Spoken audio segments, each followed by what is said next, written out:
விஜய் அரசியல் கட்சி ஆரம்பிச்சு நிறைய விஷயங்கள் பேசிக்கிட்டே இருக்காரு. இப்ப கூட கிறிஸ்துமஸ் விழா கொண்டாடி இருக்காரு. ரொம்ப நாசூக்கா சில குட்டி கதைகள்லாம் சொல்லி, பைபிள் கதைகள்லாம் சொல்லி மேற்கோள் காட்டியிருக்காரு. அப்படின்னா சிறுபான்மை ஓட்டு வந்து தாவேக்கா பக்கம் தாவும், போகும் அப்படிலாம் சொல்றாங்களே. உங்களுடைய பார்வை விஜய் பற்றி? இத பத்தி பேசுறது, இதுக்கு ஒரு இம்பார்ட்டன்ஸ் குடுக்கறது, இதெல்லாம் எனக்கு போர் அடிக்குது உண்மையிலேயே. ஏன் மேம்? இது வந்து வொர்த்லெஸ்.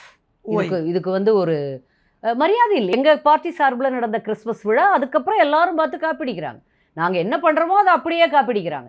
இதெல்லாம் வந்து நாங்க இதுக்கெல்லாம் கமெண்ட் பண்ண வேண்டிய அவசியம் இல்லைன்னு நான் நினைக்கிறேன். I don't want to comment on this. விஜயோட அரசியல் வொர்த்தே இல்ல அது. பார்க்கலாம். சிறுபான்மையோட ஓட்டு அந்த பக்கம் அது வந்து அவங்களுடைய இது. அவங்க 31% இருக்கு, 42% வரப்போகுதுன்னா கூட தான் பேசிட்டு இருக்காங்க. இது வந்து மிகைப்படுத்துதல், சினிமானே நினைச்சுக்கிட்டு இருக்காங்க. இது பார்க்கலாம், பொறுத்திருந்து பார்க்கலாம். இது வந்து நம்ம விமர்சனம் பண்ணுறதுக்கு கூட இன்னைக்கு ரேஞ்சில் நமக்கு பேசுறதுக்கு நிறைய விஷயங்கள் இருக்கு. ஆளும் அரசாங்கத்தினுடைய மாபெரும் ஊழல்களை பற்றி, மாபெரும் தவறுகளை பற்றி, இந்த என் தமிழ் மக்களை, என் தமிழ் நாட்டை நீங்கள் எவ்வளவு தூரம் ஏமாத்துறாங்கிறத பற்றி, மக்கள் ஏமாந்துக்கிட்டு இருக்காங்கன்னு நினைச்சு கெக்களிக்க போடுறாங்கிறத பற்றிலாம் நம்ம நிறைய பேச வேண்டியது இருக்கு. அதை பேசுவோம். அது உருப்படியானது.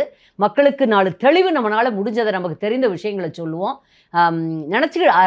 ஆளும் திமுக நினைத்து கொண்டிருப்பதை போல, எல்லோரும் நினைத்து கொண்டிருப்பதை போல வெற்று விளம்பர அரசியலிலோ, வெறும் பணத்தை மட்டுமோ, அல்லது வெறும் புகழ் வெளிச்சத்தை, ஆடல் பாடலில் வந்த புகழ் வெளிச்சத்தை மட்டுமோ நம்பி மக்கள் வாக்களிக்க மாட்டார்கள்.